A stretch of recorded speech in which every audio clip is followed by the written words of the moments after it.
Saludo, estimados compañeros y profesor.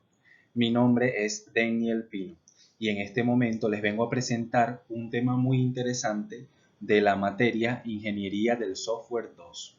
El tema a presentar es el tema de los requisitos y como primera pregunta tenemos a esto la siguiente. ¿Qué son los requisitos? Muy bien.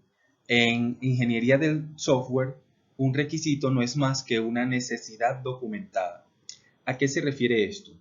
Básicamente, un requisito es una necesidad que presenta algún cliente o alguna persona, alguna entidad encargada, para desarrollar un software y esa necesidad es documentada. Básicamente, eso es un requisito. Pero, ¿cómo se documenta en este caso? ¿O cómo se utiliza?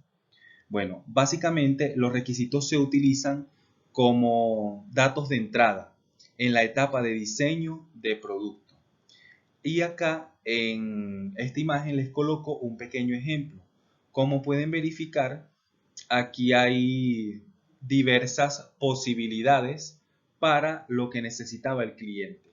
El cliente lo que necesitaba, como pueden ver en el recuadro final, era un columpio realizado con un caucho, con una llanta. Pero fíjense todas las posibilidades que había debido a que la persona encargada no entendió los requisitos o los requerimientos que le hizo el cliente o que el cliente no se supo expresar bien los requisitos que estaba pidiendo. Entonces, como pueden ver acá, hay muchísimas posibilidades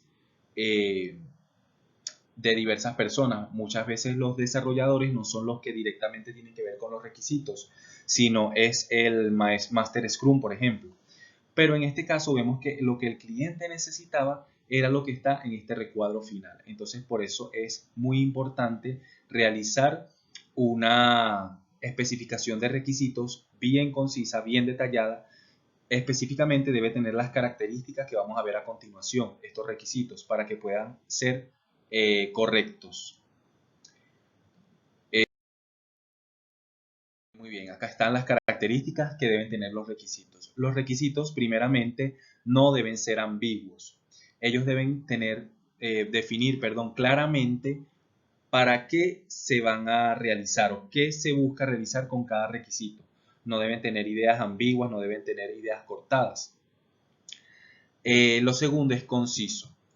En pocas líneas, nosotros deberíamos detallar para qué se va a usar ese requisito o qué debe realizar ese requisito. También se refiere a cuando se indica que es conciso, que pueda ser entendido por cualquier persona que no necesariamente tenga una preparación técnica en el área para entenderlo. El tercer aspecto o la tercera característica es que estos requisitos deben ser consistentes. ¿A qué se refiere esto? A que el requisito o cada requisito no debe entrar en conflicto con cualquier otro requisito que ya se esté desarrollando previamente o que se vaya a desarrollar. Todos los requisitos deben ser consistentes con la finalidad del programa. El cuarto requisito, o la cuarta característica de estos requisitos es que deben ser completos. Cada requisito debe tener en sí mismo detallado toda su funcionalidad. Es decir, no se necesita ir a archivos anexos para entender la funcionalidad de cada requisito. La quinta característica es que estos requisitos deben ser alcanzables. Es decir, tanto a nivel de presupuesto como a nivel de tiempo, estos requisitos deben ser específicamente alcanzables. Y por último, estos requisitos deben ser verificables. La persona que solicitó el proyecto, el software, debe verificar claramente, debe tener la oportunidad de verificar claramente si estos requisitos se están cumpliendo o no. Con estas 6 características podemos tener requisitos de calidad. Muy bien. Pero hay dos tipos de requisitos. Como primera parte tenemos los requisitos funcionales, que son aquellos que tienen que ver claramente con la funcionalidad del software, del programa o proyecto que vamos a realizar. es aquellos que se basan directamente en las funcionalidades que va a cumplir nuestro programa. Y los requisitos no funcionales son aquellos que tienen que ver, pero indirectamente, con el programa, como por ejemplo el rendimiento, que puede limitar el sistema, la capacidad, el mantenimiento que se le hará, la seguridad, entre otras cosas. Entonces estos tipos de requisitos concatenados, unidos, nos ayudan a desarrollar un software que va a ser al final un software de calidad. Muy bien. Con estos requisitos, al final, como le indicamos que eran requisitos documentados, se crea un documento que se llama especificación de requisitos de software, en el caso de que vayamos a hacer algún software.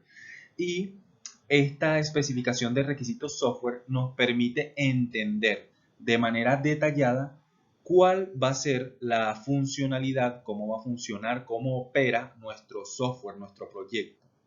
Entonces, este documento es muy importante que lo realicemos en el caso de que tengamos que hacer algún software. Lleva este documento. Por último, les quiero dejar esta frase que encontré en la página de wikipedia.org. Dice, los requisitos bien formulados deben satisfacer varias características. Si no lo hacen, deben ser reformulados hasta hacerlo. Entonces, con esta pequeña conclusión o esta pequeña frase final, me despido nuevamente y espero que con este tema hayan aprendido mucho sobre los requisitos del software.